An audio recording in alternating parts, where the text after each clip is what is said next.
Le VRAI Jésus n'était pas de Nazareth, l'histoire que la Bible a censurée ou Gigi Benitez. Le secret oublié du Nazaréen inconnu. Et il viendra de Galilée un homme dont le nom sera lumière. Évangile de Matthieu, fragment de la tradition syriaque. On l'appelle Jésus de Nazareth. 3 mots devenus symboles, gravés dans des millions de bouches et de prières.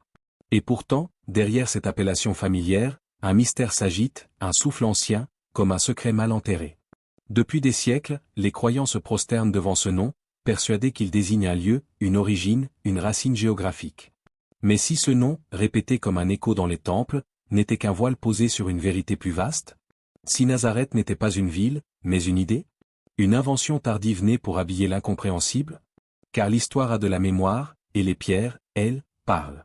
Les archéologues ont fouillé la Galilée, sondé les collines, interrogé le sol millénaire, et nulle part, ils n'ont trouvé trace d'un Nazareth du 1er siècle. Rien, sinon le vent et le doute. Alors, si Nazareth n'existait pas, d'où venait vraiment l'homme qu'on a nommé le Christ? Ce paradoxe a longtemps dérangé les théologiens. Car reconnaître qu'il n'était pas de Nazareth, c'est entr'ouvrir une porte dangereuse, celle d'un Jésus différent, plus insaisissable, moins docile au dogme. Certains anciens manuscrits, conservés dans les monastères éthiopiens et syriens, mentionnent un Jésus le Nazaréen, non pas comme un habitant, mais comme un initié. Le mot Nazaréen y signifie celui qui garde le secret, celui qui veille sur la lumière. Ces hommes formaient une fraternité mystique, héritière des prophètes, appelée la Voix. Ils vivaient à la frontière entre religion et silence, cherchant Dieu non dans les rites, mais dans la respiration du monde. Le Nazaréen ne suivait pas une ville, il suivait une lumière. Une vibration intérieure, un fil invisible reliant l'homme au divin. Être Nazaréen, c'était se souvenir que le temple véritable n'était pas bâti de pierre, mais de chair et d'âme. Alors, peut-être que Jésus n'a jamais été de Nazareth.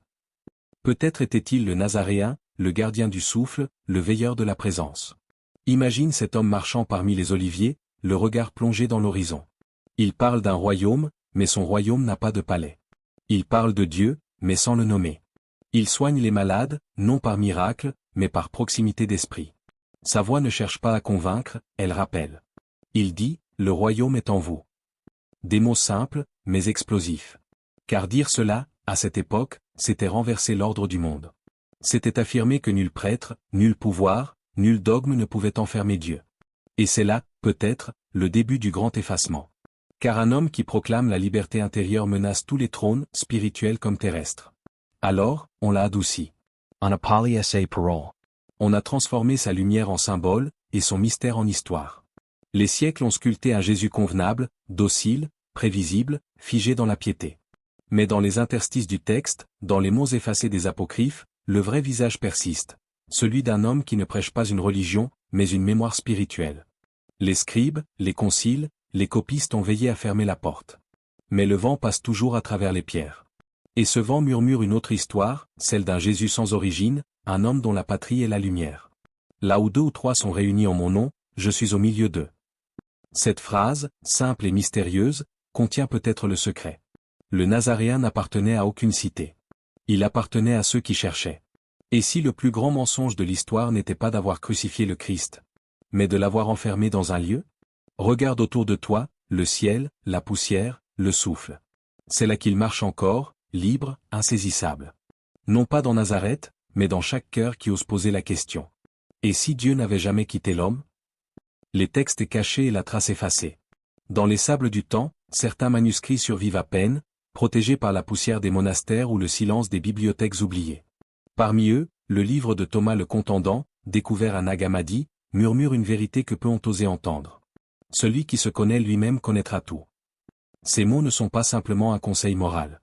Ils sont un signal, un phare destiné à ceux qui osent regarder au-delà des mots. Jésus, ici, ne parle pas de loi, de rituel ou de hiérarchie. Il parle de mémoire, de retour à la source. Il rappelle à l'homme qu'il n'est pas une créature extérieure à Dieu, mais un fragment de la lumière originelle. Et pourtant, cette sagesse s'est perdue dans les siècles. Les évangiles canoniques, soigneusement compilés, ont édulcoré cette radicalité. Mais les fragments oubliés, ces apocryphes, dessinent un autre visage de Jésus, celui d'un chercheur de vérité, un maître voyageur dont le pas ne laisse pas de traces sur la terre, mais imprime une vibration dans le temps. Dans l'évangile des Hébreux, des récits évoquent un homme venant de la montagne de lumière. Les anciens, lorsqu'ils utilisaient cette expression, faisaient allusion au désert d'Égypte, un lieu où Moïse entendit la voix et reçut le feu sacré. Peut-on imaginer ce Jésus solitaire, formé parmi les Esséniens, absorbant la sagesse des maîtres de l'aube, méditant à l'ombre des pyramides, et retournant ensuite en Galilée avec un feu intérieur que personne ne pouvait encore percevoir? Dans ses manuscrits, ses actions quotidiennes prennent un sens différent. Lorsqu'il guérit un malade, il ne cherche pas à démontrer une puissance surnaturelle. Il éveille une lumière, un souvenir de ce que chaque âme a déjà en elle. Les disciples qui l'entourent ne sont pas des adorateurs passifs, mais des témoins actifs d'un mystère vivant. Ils apprennent à reconnaître cette lumière et à la porter silencieusement dans le monde. Le livre de l'Étoile vivante, conservé à l'Alibla, renforce ce récit. Le Nazaréen vint d'un lieu où la lumière ne s'éteint jamais. Ces mots intriguent. S'agit-il d'une métaphore poétique, ou d'un témoignage de ceux qui ont observé un être vraiment différent des autres hommes? La tradition orale suggère qu'il a passé son enfance en Égypte, absorbant la sagesse des scribes d'Alexandrie et des mages du désert. Puis vient un silence long de 18 ans, entre l'adolescence et l'âge adulte. Les évangiles n'en parlent pas. Les historiens s'interrogent. Et dans ce silence, peut-être se cache le véritable visage du Christ. Qui était cet homme, durant ces années mystérieuses? Il ne construisait ni empire, ni temple. Il n'écrivait pas de textes sacrés. Il était en apprentissage mais pas auprès de rabbins ou de docteurs de la loi. Il cherchait Dieu, et non pas à imposer un Dieu aux hommes. Ce fut un voyage intérieur et extérieur, une quête de lumière que les siècles ont voulu effacer, mais qui persiste dans les fragments des apocryphes. Les gestes et les paroles que nous connaissons ne sont alors que des ombres de ce qu'il a réellement été, un initié universel, capable de marcher dans la vie et dans la connaissance, capable de fusionner sagesse égyptienne, spiritualité juive et mysticisme inné, pour devenir un vecteur de lumière silencieuse. Chaque détail prend une signification nouvelle lorsqu'on lit ces textes avec attention. Les références aux montagnes et au désert ne sont pas des indications géographiques. Ce sont des symboles, des lieux de retrait et de purification, des espaces où l'homme peut rencontrer l'Éternel sans intermédiaire. Et l'Égypte, avec ses mystères et ses étoiles, n'est pas simplement un pays. Elle est le miroir d'une sagesse oubliée, un lieu où le visible et l'invisible se frôlent, où un jeune homme peut apprendre à écouter la voix sans qu'aucun mot ne soit prononcé. Les apocryphes révèlent aussi un autre aspect fascinant, Jésus n'est pas simplement un guide pour ses contemporains. Il est un enseignant du temps lui-même, un maître qui relie passé et futur, conscient que les hommes ne sont pas seulement de chair et de sang, mais de lumière et de mémoire. Dans ces textes, il ne s'agit jamais d'un miracle spectaculaire.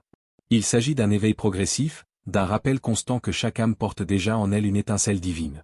Et que pour la reconnaître, il faut d'abord s'éveiller à soi-même, observer son propre silence, son propre désert intérieur. Alors, à travers ces fragments oubliés, un autre Jésus se dessine. Un Jésus en voyage, un chercheur solitaire et universel, dont la vie entière est un manifeste de la mémoire de l'âme. Chaque mot, chaque geste, chaque absence volontaire du texte canonique devient un appel silencieux, celui de retrouver ce chemin intérieur que les hommes ont longtemps cru perdu.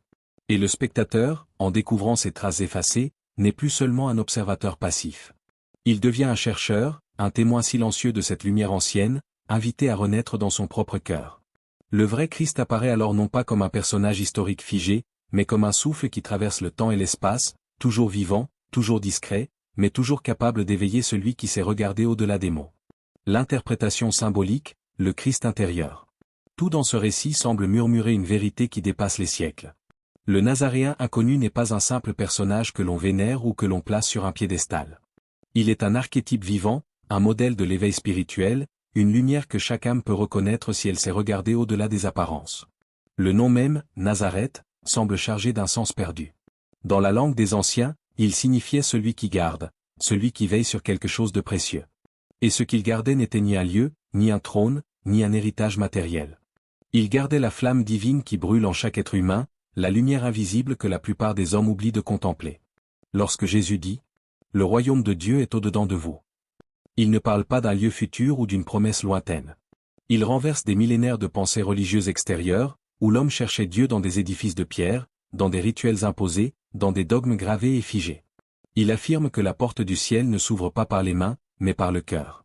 Que la véritable prière n'est pas dans les paroles répétées, mais dans le silence de l'âme. Que le temple véritable est intérieur, et que la présence divine est à l'œuvre à chaque souffle que nous inspirons. Être le Christ intérieur, c'est comprendre que chaque rencontre, chaque pensée, chaque acte est une manifestation de cette lumière oubliée. Aimer, même quand l'autre nous blesse. Pardonner, même quand la loi du monde nous pousse à juger.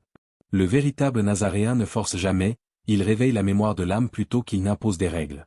Selon le style de Gigi Benitez, la foi n'est pas une croyance statique. Ce n'est pas un code à mémoriser ou une doctrine à répéter. La foi est un souvenir, la réminiscence d'où nous venons, de ce que nous avons toujours été, lumière avant la lumière, souffle avant le souffle, présence avant la forme. Le Nazaréen s'en souvenait toujours. Il marchait parmi les hommes avec la conscience intacte que chacun porte en lui un fragment de la divinité. Et si le véritable scandale de sa vie n'était pas la croix, mais sa liberté? Il ne se soumettait ni aux prêtres, ni aux dogmes, ni aux empires. Il parlait à chacun comme à un frère, comme à une âme divine voilée d'argile, et sa parole était un écho de la lumière originelle. Il laissait chacun décider de la recevoir ou de l'ignorer, sans contrainte, sans peur, sans colère. Ce regard qui traverse les siècles demeure vivant. Même si son message a été détourné, transformé, remodelé pour devenir une religion institutionnelle. Sa présence continue de chercher ceux qui osent encore le reconnaître derrière le voile des mots et des traditions. Le Christ intérieur n'est pas une abstraction. C'est ce souffle qui surgit dans l'émerveillement d'un coucher de soleil, dans la chaleur d'une main tendue, dans le silence qui suit une prière sincère. Chaque fois que l'homme choisit l'amour plutôt que la peur, la lumière plutôt que l'ombre, il incarne ce Nazaréen inconnu. Le mystère de sa vie est là, dans l'espace subtil entre le visible et l'invisible. Ce n'est pas l'histoire qui compte, mais la manière dont elle résonne en nous. Le Nazaréen intérieur nous rappelle que nous avons le pouvoir de devenir gardiens de la flamme, de protéger ce qui est sacré en nous et autour de nous. Chaque pensée, chaque acte de compassion, chaque instant de conscience attentive devient un acte d'alignement avec cette lumière. Et plus nous la reconnaissons, plus le voile se dissipe. Nous voyons alors que Jésus n'est pas seulement un homme du passé, mais une force vivante qui traverse le temps et nous invite à réveiller notre propre divinité. Regarde à l'intérieur. Écoute le silence. Le Christ ne te dit pas quoi croire, mais te rappelle qui tu es vraiment. Il te guide vers cette place où la lumière n'est ni lointaine ni inaccessible, mais toujours présente, toujours respirante, toujours prête à se manifester dans le souffle de chaque instant. Chaque pas sur ce chemin intérieur est une rencontre avec le Nazaréen inconnu. Chaque respiration consciente est un rappel que la vraie révolution n'est pas dans l'histoire, dans les guerres ou les temples, mais dans la mémoire et la présence de l'âme éveillée. Le Christ intérieur est ainsi une invitation permanente. Non à l'adoration, mais à la participation, à l'éveil, à la vigilance sur la flamme que nous portons tous. Et c'est cette flamme, fragile mais immortelle, qui transforme le quotidien en un chant sacré, le banal en extraordinaire, et l'homme ordinaire en un gardien de lumière. L'élévation intérieure, retrouver le Nazaréen. Alors, qui est Jésus, si l'on accepte qu'il n'est pas de Nazareth? Il est le pèlerin de l'éternité, celui qui se lève chaque matin dans l'esprit de tous ceux qui cherchent. Il ne se définit pas par des murs de pierre, ni par un lieu sur une carte. Il ne se limite pas aux livres sacrés ou aux rites imposés. Il appartient à chaque conscience éveillée, à chaque cœur capable d'écouter le souffle silencieux qui traverse les âges. Celui qui me cherche me trouvera dans le regard de son frère. Évangile de la lumière, texte apocryphe copte. Cette parole n'est pas simplement un guide, c'est un pont invisible, qui relie le passé et le présent, le visible et l'invisible, l'homme à son essence divine. Car lire les évangiles avec le cœur et non avec la peur, c'est entendre des murmures qui ne sont pas du temps, mais de l'éternité. Le Nazaréen, ainsi compris, n'est pas un homme du passé. Il est une vibration silencieuse, un souffle vivant, un écho lumineux qui traverse les siècles et touche ceux qui savent percevoir la présence derrière les mots. Chaque geste de compassion, chaque acte de pardon, chaque moment où l'on choisit la lumière plutôt que la peur devient un retour à lui. Chaque choix d'aimer, même quand la logique du monde pousse à juger, est une marche sur le chemin invisible du Nazaréen. Ainsi, nous devenons à notre tour des Nazaréens non pas par héritage ou tradition, mais par expérience intérieure. La véritable censure de la Bible ne serait peut-être pas historique ou géographique. Elle ne réside pas dans l'effacement de lieux, de dates ou d'événements. Elle réside dans l'oubli de la lumière que chaque homme porte en lui, dans la perte de conscience de cette présence qui vit au-delà des formes et des doctrines. Le Christ n'attend pas qu'on le trouve à Nazareth, à Jérusalem ou dans un temple. Il est là, dans le souffle que nous respirons, dans le silence qui précède chaque pensée, dans l'élan qui pousse l'homme à tendre la main à son frère. Il est la présence qui nous appelle à redevenir ce que nous avons toujours été, lumière en marche, enfants du royaume, frères et sœurs du Nazaréen sans lieu. Ferme les yeux. Écoute. Ne cherche pas les réponses dans les livres ou les monuments. Ce que tu entends n'est pas un souvenir, mais un appel. Un appel à retrouver la clarté qui sommeille derrière le voile des mots et des siècles. Un appel à éveiller la conscience, à sentir cette flamme qui brûle en toi depuis toujours et qui n'a jamais été perdue. Chaque respiration devient une méditation.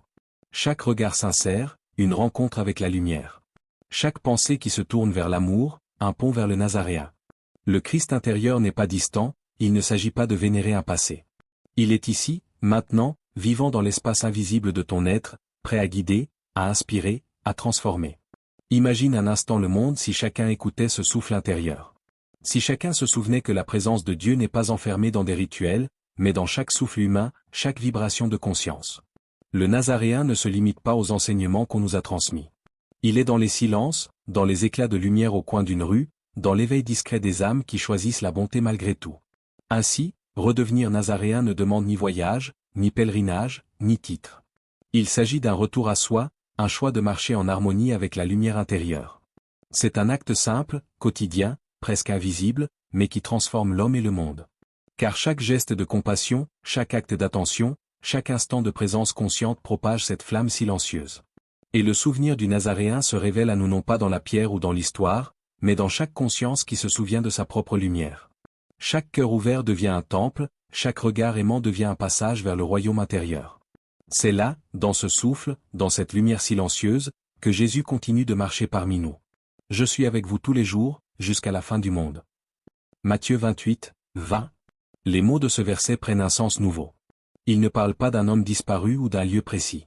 Il parle de la permanence de la présence divine, du lien éternel entre chaque âme et la lumière qui l'habite. Nous n'avons pas besoin de voyager pour le retrouver. Nous n'avons pas besoin de suivre des chemins balisés ou des cartes sacrées. Il est là, dans le souffle de vie, dans l'attention que nous portons, dans le retour à notre lumière originelle. Ferme les yeux encore une fois. Écoute. Ce que tu entends n'est pas un souvenir ou une idée abstraite. C'est un appel. Un appel à redevenir ce que tu as toujours été, libre et lumineux, un enfant du royaume, un frère du Nazaréen sans lieu, portant la flamme du divin dans chaque pas de ton existence. Abonne-toi à la chaîne, partage la vidéo et marque j'aime.